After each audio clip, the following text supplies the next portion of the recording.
इसलिए कहा गया संत दरस को जाइए तज ममता अभिमान, ज्यों ज्यों पग आगे बढ़े कोटि यज्ञ समान। और तीर्थों में जाने के बाद अगर हम मनमानी आचरण कर रहे हैं, पाप कर्म कर रहे हैं, तो जो घर बैठे वो आचरण होते हैं, कर्म होते हैं, उसका दूना फल मिलता है तीर्थों में करने से। अगर यहाँ तीर्थ में दर्शन करने आ रहे हैं,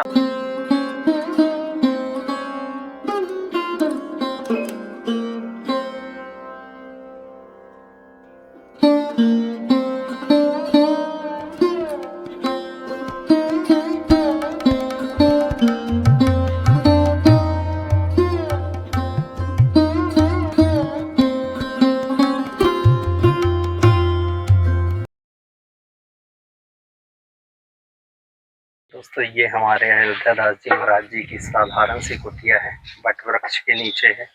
और इस कुटिया का आप चारों तरफ का दृश्य देख सकते हैं। इधर सामने मां मंदाकिनी है। श्री सीताराम दोस्तों, स्वागत है आपका हमारे YouTube channel RJ Chitrakoot blog में। हम चित्रकूट के जंगलों में फिर से एक बार संत भगवान की कुटिया में आए हुए हैं। हमारे सामने संत भगवान है अयोध्या दास जी महाराज जी, और हम आज से 1-2 दिन पहले भी महाराज जी के पास आए थे और आज हम फिर से आए हैं। महाराज जी के पास थोड़े से समय का अभाव है। अब महाराज जी से जानना चाहेंगे, महाराज जी यहाँ पर कितने समय से हैं अपन? हम जी इस व्यक्तिगत स्थान पे तो 1 वर्ष होने वाला है जी महाराज जी। बाकी चित्रकूट में रहते हुए 2.5-3 वर्ष होने वाले। 2.5-3 वर्ष। उससे पहले महाराज जी चित्रकूट से बाहर रहते थे? हाँ, 2.5 वर्ष के पहले चित्रकूट के बाहर रहा जाता जी, हरिद्वार में रहते। हरिद्वार रहते थे। महाराज जी संन्यास जीवन में कितने वर्ष, क्योंकि आपकी अवस्था अभी भी बहुत युवा है, तो बहुत कम उम्र में महाराज जी संन्यास जीवन में आ गए। हाँ, राम जी की इच्छा है, राम जी की कृपा जिस उम्र में हो जाए तब जी, राम जी की कृपा ही है ये। जी जब से वो ले आए, अपना कोई सामर्थ्य तो चलता नहीं है मार्ग में, उनकी कृपा ही चलती है। जब से वो चेता दी तब से समझ लो। तब भी कितने वर्ष हो गए महाराज जी संन्यास जीवन में? राम जी जाने अभी। चलिए, बहुत सारे संत नहीं बताना चाहते हैं बहुत सारी चीजें, तो हम वो जानने का ज्यादा आप पर जोर भी नहीं देंगे। और महाराज जी आप फलहारी भी हैं, आहार भी नहीं लेते कुछ? राम इच्छा जी, जो भगवान की इच्छा राम हो। इच्छा जी, नहीं, राम इच्छा से फलाहार ही किया जाता है जी, और ये राम जी की इच्छा है। हमारी कोई सामर्थ्य नहीं इस मार्ग में चलने के लिए। जब तक राम जी की कृपा नहीं होगी तब तक कुछ हो नहीं सकता है। जी महाराज जी।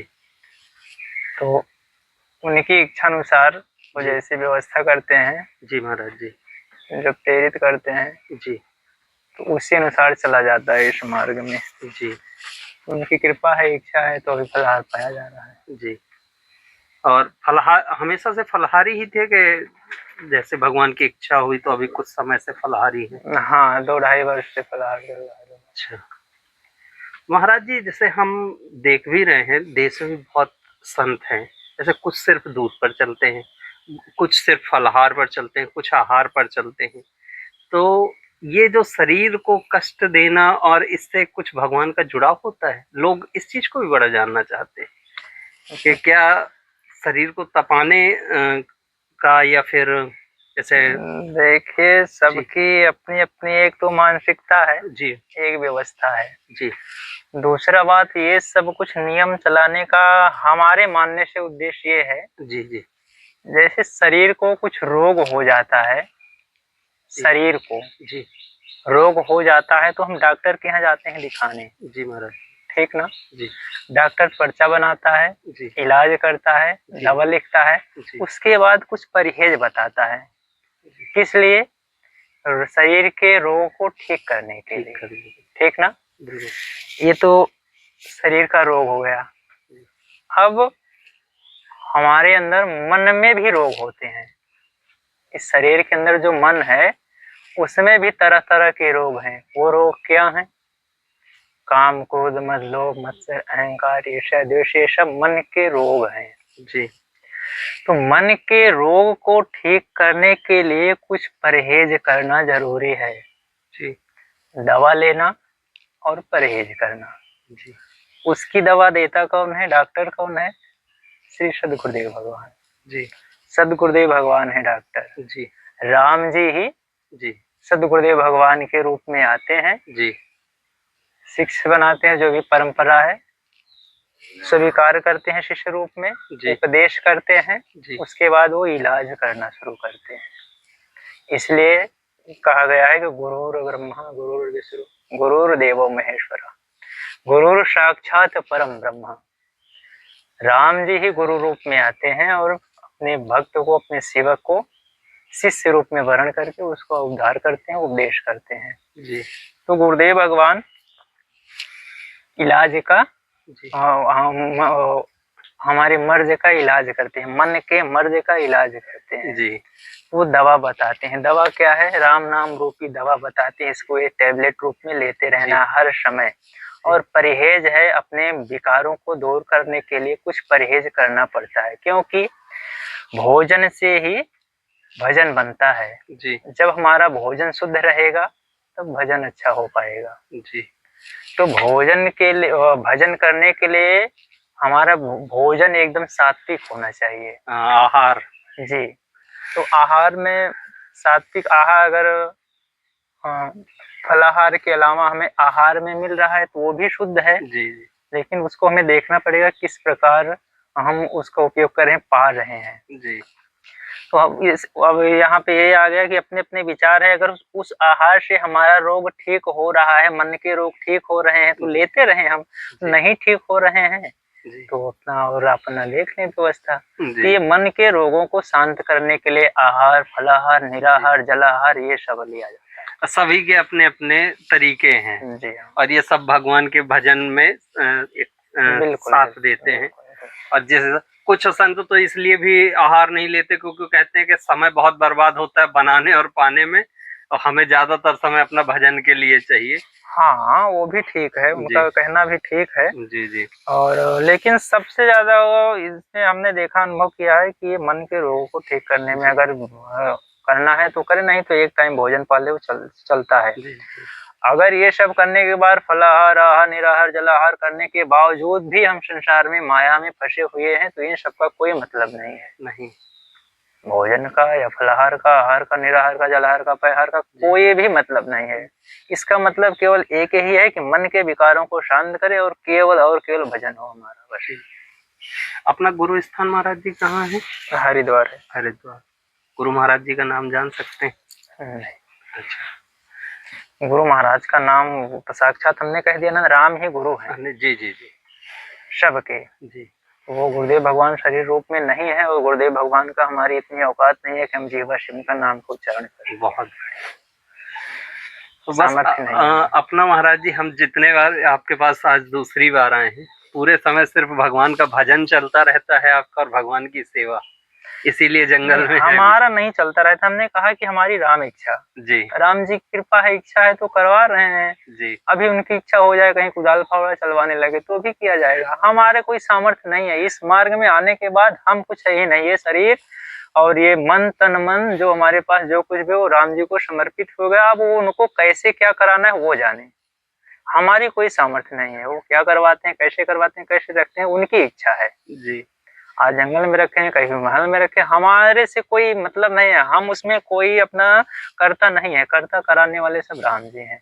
बस हम तो एक माध्यम बने हुए चल रहे हैं इस मार्ग में। क्या करवाते हैं क्या नहीं करवाते हैं मेरे राम जी जाने सब। मतलब कोई लौकिक काम भी यदि आपको वो देते हैं तो आप उसको भी राम जी की इच्छा ही। बिल्कुल बिल्कुल, उनकी इच्छा ही है। राम कीन चाहे सोई होई, करे अन्यथा अस नहीं कोई। कोई उनके विपरीत कर ही नहीं सकता है, नहीं कर सकता है, किसी भी अवस्था में नहीं कर सकता। लोग स्वीकार नहीं करते उस चीज को, आप लोग स्वीकार कर लेते हैं। किसी को माया, तो माया का प्रपंच यही तो है। जी जी जी। माया का प्रपंच यही है। माया को काटने के लिए इस मार्ग में चला जाता है। बहुत। मन को मारने से ही माया का जी खंडन हो पाएगा। बिल्कुल सत्य महाराज। हमें अपने मन को शांत करना है। वो कहीं भी रह के, आप जिस जीवन में चल रहे हैं उस जीवन में भी रहते हुए आपका उद्देश्य क्या है। आप मान लीजिए संतों के पास जा रहे हैं। जी महाराज जी। इसमें उद्देश्य देखा जाएगा कि आपका उद्देश्य क्या है। जी। अगर आपका उद्देश्य भक्ति भाव भजन से संत दर्शन के अलावा और कुछ है तो फिर अभी सही मार्ग नहीं है फिर। जी। हमारा उद्देश्य देखा जाता है। हम जो कर्म कर रहे हैं, जो क्रिया कर रहे हैं, जो काम हमारे द्वारा हो रहा है, उसका उद्देश्य क्या है। जी, उद्देश्य के द्वारा भी भक्ति और भगवत प्राप्ति हो जाती है। हमारा उद्देश्य एकदम निर्मल होना चाहिए। निर्मल होना चाहिए और साफ होना चाहिए कि हम जरूर जरूर कि बता कुछ रहे हैं और कर कुछ रहे हैं जरूर वो नहीं होना चाहिए। जरूर जरूर। बिल्कुल सही कह रहे हैं। चलिए महाराज जी, आपसे इतना समय आपने दिया और हम 2 बार आए और दोनों बार आप व्यस्त थे। हम आपका यही सत्संग लोगों तक पहुंचाने का प्रयास करेंगे। जरूर जरूर। और सत्संग पहुंचाने का उद्देश्य भी होना चाहिए और सत्संग सुनने वालों से भी ये प्रार्थना निवेदन भी करना जी, चाहिए कि जितना हो सके सत्संग सुनने के बाद जी महाराज साधना मार्ग में लगे, भजन मार्ग में चलें। जी, सुनना ही हमारा पूर्ण नहीं है, पूर्णता नहीं है। सुनने के बाद उसको धारणा जब तक नहीं बनेगी तब तक कल्याण नहीं होना है। जी, जी, अगर सुन लिए हम ऐसे रील की तरह या और वीडियो और वो समाचार की तरह सुन लिए तो हमारा कल्याण नहीं होना है। कोई मतलब नहीं। सुनने के बाद उसकी वो हमारी धारणा बने हम जीवन में अपने आचरण में उसको उतारते जाएं, उस मार्ग पे चलने की कोशिश करें धीरे धीरे। बिल्कुल तब ये सार्थक होगा। जी नहीं तो मोबाइल है, मोबाइल में तरह तरह के सब कुछ चित्र हैं, सही है उसी तरह उसको भी देख लिए तो क्या मतलब जी। मनोरंजन के रूप में ना देखें, इन शब्दों को अनमोल हैं और इन्हें यदि सुने दूसरी बात, जी महाराज किसी भी धाम में जाए, जैसे अब क्या होता है, वीडियो किसी जो देखने वाले हैं जी, आपके लोगों के तक पहुंचा तो वीडियो देखने के बाद वो जिस स्थान का, जिस संत का आप दर्शन कराएं, आप प्रवचन करवाए तो वहां जाने की वो विचार करते हैं, कोशिश करते हैं। तो जाने के बाद कुछ लोग ऐसे, सबकी बात नहीं करें, कुछ लोग ऐसे होते हैं आते हैं जंगल में पिकनिक मनाने के तौर पे। बिल्कुल तो ये नहीं होना चाहिए। आप इसीलिए कहा गया संत दर्श को जाइए तज ममता अभिमान, ज्यों ज्यों पग आगे बढ़े कोटि यज्ञ समान। और तीर्थों में जाने के बाद अगर हम मनमानी आचरण कर रहे हैं, पाप कर्म कर रहे हैं, तो जो घर बैठे वो आचरण होते हैं, कर्म होते हैं, उसका दूना फल मिलता है तीर्थों में करने से। अगर यहाँ तीर्थ में दर्शन करने आ रहे हैं और एक दर्शन करने का उद्देश्य न लेके आ रहे हैं, आके पिकनिक मना के जा रहे हैं, तो उसका बहुत पाप भी 2 गुना होता है और पुण्य भी 2 गुना होता है। जरूर बहुत बुरा परिणाम होगा। तो संतों के दर्शन करने आए, धाम में आए, तो भैया हम यही निवेदन करेंगे कि अच्छे से यहाँ खूब भजन करें जी। और जो हमारे तीर्थ स्थान है और पौराणिक स्थान है उनका दर्शन करें, वहां बैठ के थोड़ा नियम भजन करें, कामतानाथ भगवान की परिक्रमा करें। मंदाकिनी जी में आए तो स्नान बनाए, एक संत महात्मा की तरह स्नान बने, ना कि वहां जाके अपना मनोरंजन करें। स्नान करें, उसके बाद खूब भजन नियम करें। ये तीर्थों का महत्व है, यहाँ पिकनिक नहीं मनाया जाता है। बिल्कुल सत्य कह रहे हैं महाराज जी। लोगों को इस चीज को ध्यान में रखना चाहिए। बिल्कुल बिल्कुल, यहाँ आने के पहले ही ध्यान में रखना चाहिए। बिल्कुल सत्य, ये बहुत बड़ा संदेश दिया है आपने महाराज जी, और लोगों को इसी भाव से ही, ताकि इन स्थानों की पवित्रता और जो यहाँ संत तपस्या कर रहे हैं उनकी पवित्रता और उनकी जो शांति है वो नहीं भंग होनी चाहिए। जरूर जरूर। और नहीं तो लोगों के भाव बदलते हैं उससे और जरूर, वो गलत संदेश जाता है। तो इसी के साथ हम आपसे आशीर्वाद सभी के लिए चाह रहे हैं महाराज जी। श्री सीताराम, श्री सीताराम महाराज। और खूब राम राम करते हैं, जीवन का कल्याण इसी में है। जी महाराज जी। धर्म पूर्वक जीवन जिए, खूब राम राम करते रहे। जी महाराज जी। हम आपके शब्दों को अपने भक्तों तक भी पहुंचाते हैं और अपने दिल में भी जरूर जरूर। हमने कहा ना, जब तक जीवन में हमारी धारणा नहीं बनेगी तब तक कल्याण होने वाला नहीं है।